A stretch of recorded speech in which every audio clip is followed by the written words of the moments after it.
Hello दोस्तों आज के सेशन में हम आपके साथ कुछ और इम्पोर्टेंट क्वेश्चंस डिस्कस करेंगे। ये सारे के सारे क्वेश्चंस प्रीवियस एग्जाम्स में पूछे गए हैं और यहाँ से आपको डेफिनेटली हेल्प मिलेगी आपके जो आने वाले एग्ज़ाम्स हैं, चाहे वो एसएससी के ही एग्ज़ाम्स हों, चाहे वो जेवीटी का कमीशन हो या एचपी पटवारी का एग्ज़ाम हो। हर एग्ज़ाम में आपको यहाँ से हेल्प मिलने वाली है। तो चलिए स्टार्ट करते हैं सेशन को क्वेश्चन नंबर फर्स्ट से। देखो क्वेश्चन नंबर फर्स्ट में बोला है working together A, B and C can do a certain work in 10 days. A is 20% more efficient than B and C is 50% less efficient than B. B alone can complete the same work in.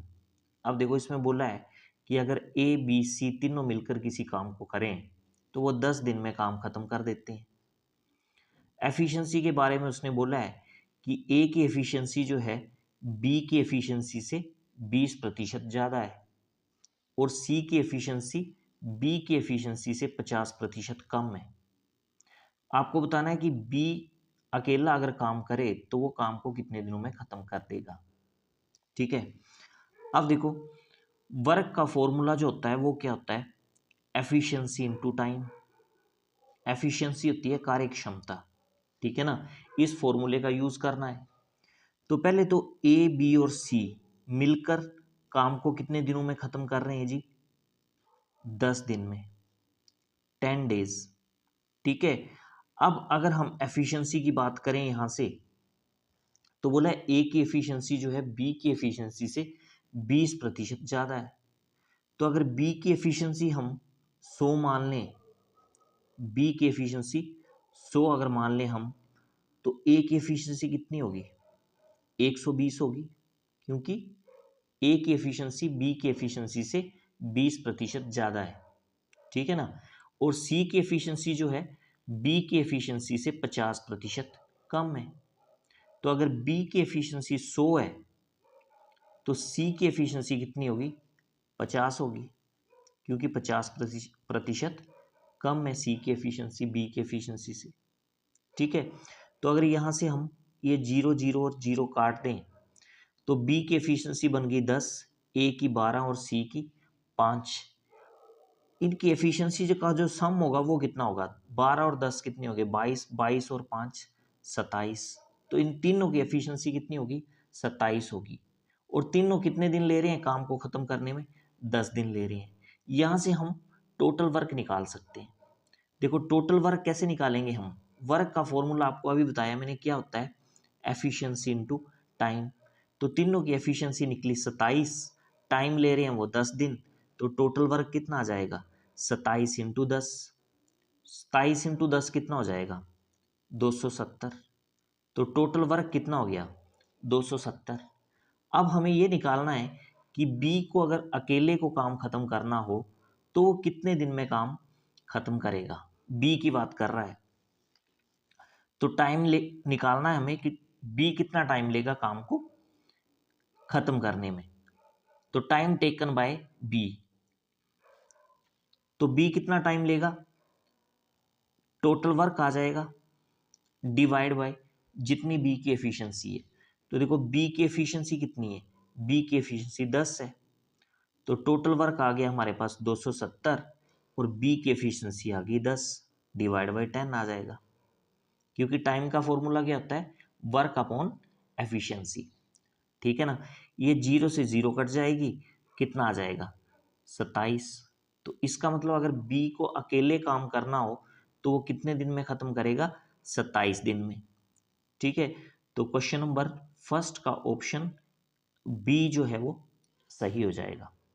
ठीक है ना, अगर इसी तरह हमें ये पूछा होता कि बताओ ए को अकेले अगर काम खत्म करना है तो वो कितने दिन में काम खत्म करेगा, तो कितना आ जाना था, टोटल वर्क तो वही रहना था 270 डिवाइड बाय ये 10 के जगह क्या आ जाना था, जो ए की एफिशिएंसी होनी थी। तो ए की एफिशिएंसी 12, तो यहाँ 270 डिवाइड बाई 12 आ जाना था। इसी तरह से अगर सी के लिए पूछा होता कि सी अकेला काम को कितने दिन में खत्म करेगा, तो 270 डिवाइड बाई 5 आ जाना था। ठीक है ना, अगला क्वेश्चन देखो आप, क्वेश्चन नंबर सेकंड। इसमें बोला है ए trader mark the price of an article so as to earn the profit of 28% on its cost price. He sold it by giving 15% discount on its marked price. What was his actual profit percentage? देखो, एक व्यापारी एक वस्तु का अंकित मूल्य इस तरह से लगा रहा है कि उसको कोस्ट प्राइस पर 28% का प्रॉफिट हो जाए। मान लो कोस्ट प्राइस हम 100 ले लें, 100 रुपये में उसने वस्तु जो है खरीदी है, तो वो अंकित मूल्य कितना लगा रहा है? अंकित मूल्य वो इसी हिसाब से लगा रहा है कि उसको कोस्ट प्राइस पे 28% का प्रॉफिट हो जाए। तो अंकित मूल्य कितना लगाएगा वो, क्योंकि उसको प्रॉफिट चाहिए 28% का। खरीदी उसने 100 रुपये में, 28% का उसको प्रॉफिट चाहिए, तो मार्क प्राइस कितना लिख देगा वो वस्तु पे? 128 रुपये। ठीक है ना। अब क्या कर रहा है वो? मार्क प्राइस पे 15% का डिस्काउंट दे रहा है। अब 128 पे वो डिस्काउंट दे रहा है, कितने का? 15% का। तो आपको बताना है कि उसका एक्चुअल प्रॉफिट परसेंट जो है वो कितना रहेगा। ठीक है ना। अब देखो, मार्क प्राइस पे वो डिस्काउंट दे रहा है कितने का? 15% का। तो सेलिंग प्राइस क्या रहा होगा? देखो, अगर डिस्काउंट परसेंटेज आपको दिया हुआ है, मार्क प्राइस भी आपको पता है, तो आप सेलिंग प्राइस कैसे निकालते हो? 100 minus discount percentage. Discount percentage कितना है हमारे पास? 15, divide by 100 into mark price. तो मार्क प्राइस कितना है? 128। ठीक है ना। अब 100 में से 15 गए तो कितने बचे? 85 रह गए यहाँ पे, डिवाइड बाय 100 आ गया, इंटू 128 हो जाएगा। इसको यहाँ से काट लो, ये कटेगा, 5 से कटेगा तो यहाँ 20 आ जाएगा, और 85 भी 5 से कटेगा तो ये 17 आ जाएगा।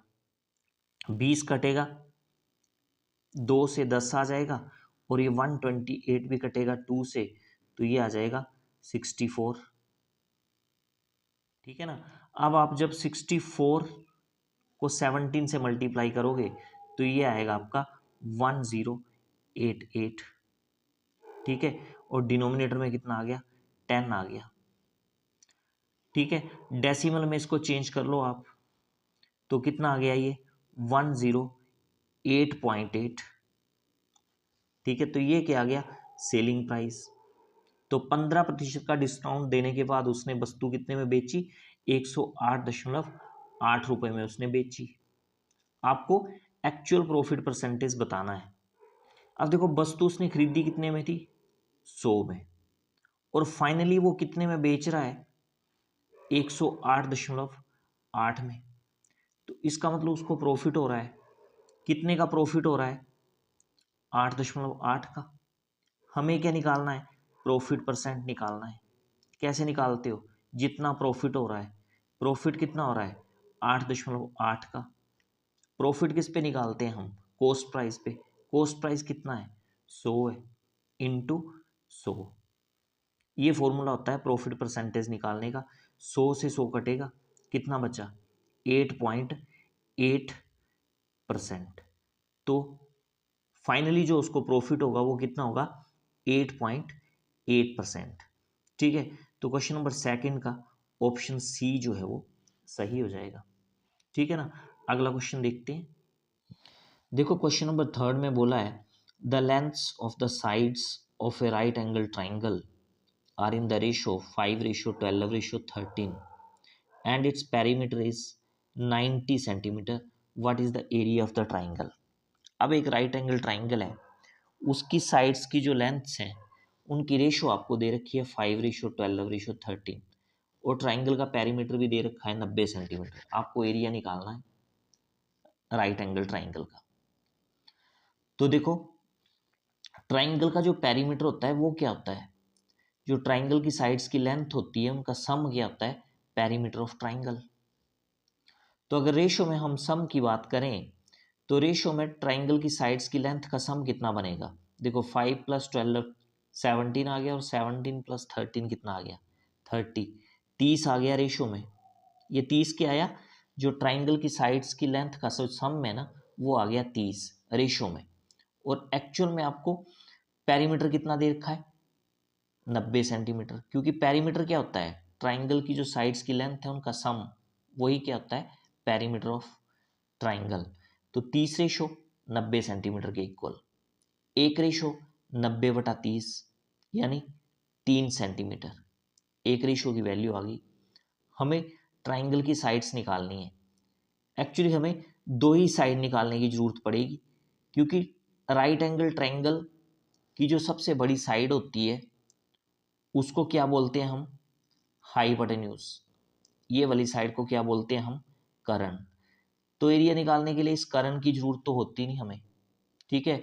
इन दो साइड्स की जरूरत होती है हमें, एक को बेस मान लेंगे, एक को हाइट मान लेंगे, ठीक है। तो ये सबसे बड़ी साइड्स की जो रेशो है ना 13, इसको हमें निकालना नहीं है, हमें 5 रेशो की वैल्यू निकालनी है और 12 रेशो की वैल्यू निकालनी है। तो 1 रेशो की वैल्यू तो हमारे पास आ ही गई है 3 सेंटीमीटर। 5 रेशो की वैल्यू निकाल लो यहाँ से आप। 1 रेशो की वैल्यू 3, तो 5 रेशो की वैल्यू कितनी, 3 × 5 15 सेंटीमीटर।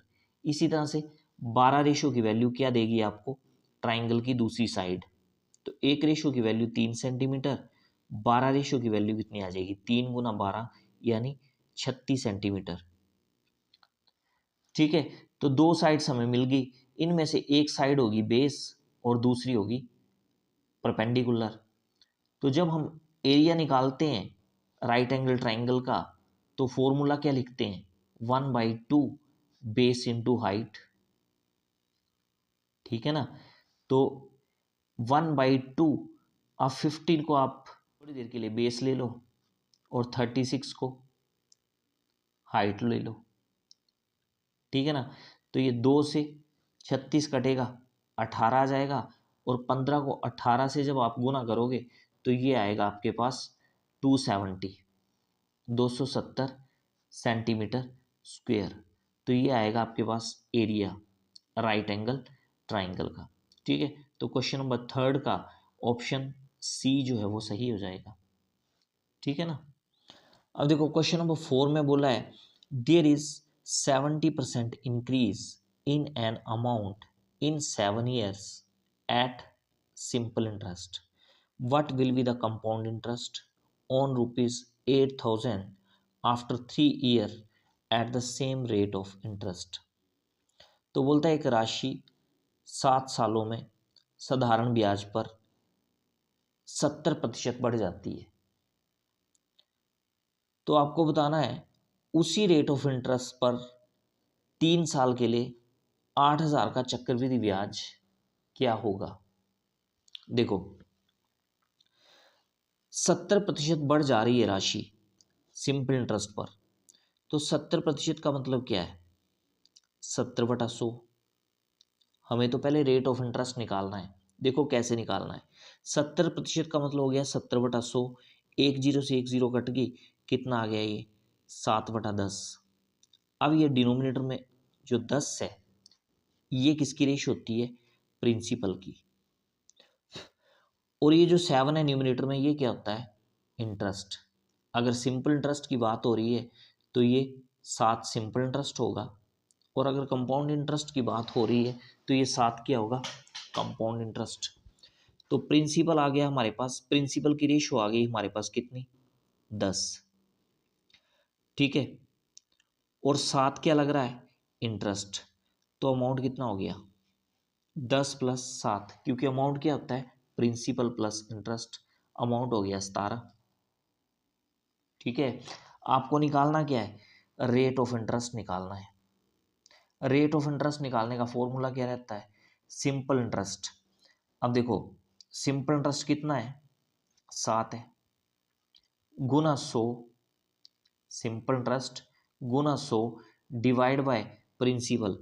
प्रिंसिपल कितना है आपका रेशो में 10, गुना टाइम, टाइम कितना है 7 साल, ठीक है। तो ये 7 आ जाएगा, 7 से 7 कटा, एक जीरो से एक जीरो कटी, कितना आ गया रेट ऑफ इंटरेस्ट 10%। अब बात करते हैं हम कंपाउंड इंटरेस्ट की। रेट ऑफ इंटरेस्ट हमें पता चल गया कितना 10% है, 10% का मतलब क्या है? 10/100। एक जीरो से एक जीरो कट गई, कितना आ गया? 1/10 आ गया। अब मैंने आपको बताया ये डिनोमिनेटर में जो 10 है वो किसकी रेशो होती है? प्रिंसिपल की। तो प्रिंसिपल की रेशो कितनी आ गई? 10। अमाउंट कितना आ जाएगा? Principal plus interest. इंटरेस्ट कितना आपके पास? 1। तो प्रिंसिपल प्लस इंटरेस्ट 10 + 1 कितना आ गया? 11। अमाउंट आ गया आपके पास 11। अब कंपाउंड इंटरेस्ट कितने सालों के लिए? 3 सालों के लिए। अब आपको पता है कंपाउंड इंटरेस्ट में क्या होता है? ब्याज के ऊपर ब्याज लगता है, ठीक है ना। 3 सालों की बात कर रहा है, तो यहाँ क्या करते हैं हम? 10 की पावर 3 कर देंगे और 11 की पावर 3 कर देंगे। तो अब जो, क्योंकि टाइम आपको कितना दिया है? 3 साल। 3 साल के लिए आपको कंपाउंड इंटरेस्ट निकालना है। अगर 2 साल दिया होता तो 10 की पावर 2 करनी थी आपको और 11 की पावर भी 2 करनी थी, ठीक है। 10 का क्यूब करोगे आप, कितना आएगा? 1000 आ जाएगा। और 11 का क्यूब करोगे कितना आएगा? 1331। ठीक है। अब प्रिंसिपल की रेशो आपकी बन गई कितनी? 1000। और अमाउंट की रेशो कितनी बन गई? 1331। ठीक है। तो आपको पता है अमाउंट में से अगर प्रिंसिपल आप माइनस करोगे तो आपको क्या मिलता है? Compound interest. तो आपको कंपाउंड इंटरेस्ट की रेशो भी यहां से मिल जाएगी कितनी? 331। ठीक है ना। रेशो में तो आ गया हमारे पास सब कुछ। अब देखो एक्चुअल में निकालना है हमें। अब हमें कंपाउंड इंटरेस्ट जो है कितनी राशि पर निकालना है? कितना अमाउंट दिया हो आपको? 8000। ठीक है ना, यही बोला है ना आपको क्वेश्चन में कि 8000 रुपये पर 3 साल में चक्रवृद्धि ब्याज कितना होगा। तो प्रिंसिपल तो आपका 8000 ही है, ठीक है। अब देखो रेशो में, तो हमें रेशो में हमारे पास प्रिंसिपल कितना है? 1000। तो इसका मतलब ये 1000 जो रेशो है वो किसके इक्वल होगी? रुपए में 8000 रुपये के इक्वल, ठीक है ना। एक रेशो की वैल्यू यहां से आ जाएगी, कितनी आएगी? 8000 डिवाइड बाई 1000, तो 8 रुपये बनेगा ये। एक रेशो की वैल्यू 8 रुपये आ जाएगी। आपको निकालना है क्या है? कंपाउंड इंटरेस्ट निकालना है। तो कंपाउंड इंटरेस्ट की रेशो कितनी है? 331। तो एक रेशो की वैल्यू अगर 8 रुपये है तो 331 रेशो की वैल्यु कितनी आएगी? 8 × 331। तो 8 को 331 से गुना करोगे, ये आएगा 2648 रुपये। तो ये आएगा आपका कंपाउंड इंटरेस्ट, ठीक है। तो क्वेश्चन नंबर 4 का ऑप्शन डी जो है वो सही हो जाएगा, ठीक है ना। अब अगला क्वेश्चन देखो। इसमें बोला है the income of A is 70% more than income of B and income of C is 80% of the combined income of A and B. By what percent is the income of A less than that of C? तो आपको बोला है ए की income जो है B की income से 70% ज़्यादा है। तो अगर बी की इनकम हम 100 मान लें तो ए की इनकम 70% ज़्यादा है, तो ए की इनकम कितनी बन जाएगी? 170। अब ए और बी दोनों की कंबाइंड इनकम क्या हो जाएगी? 100 + 170 कितनी होगी? 270। ये क्यों निकाला हमने? क्योंकि क्वेश्चन में आपको बोला है कि जो सी की इनकम है ना वो 80% है। 80% किसका? Combined income of A and B. A और बी की जो कंबाइंड इनकम है ना उसका 80% है सी की इनकम। तो इसका मतलब सी की इनकम कितनी होगी? 270 का 80%। तो कितना होगा? 270 गुना 80/100, ठीक है। ये 2 जीरो से ये 2 जीरो कट जाएंगी। 27 को 8 से गुना करोगे आप तो ये आएगा 216। तो इसका मतलब सी की इनकम कितनी हो गई? 216। आपको निकालना है क्या क्वेश्चन में? क्वेश्चन में आपको पूछा है कि why what percent is income of A less than that of C, कि ए की इनकम सी की इनकम से कितनी कम है। तो देखो कितनी कम है, अब ए की इनकम की रेशो कितनी है 170 और सी की इनकम की रेशो कितनी है 216। तो 216 में से 170 जब आप माइनस करोगे कितना आएगा 46 आएगा। ठीक है, तो ए की इनकम जो है सी की इनकम से कितनी कम है 46, परसेंटेज में निकालना है ना आपको। तो ए की इनकम 46 कम है, किसके कंपैरिजन में, सी के कंपैरिजन में।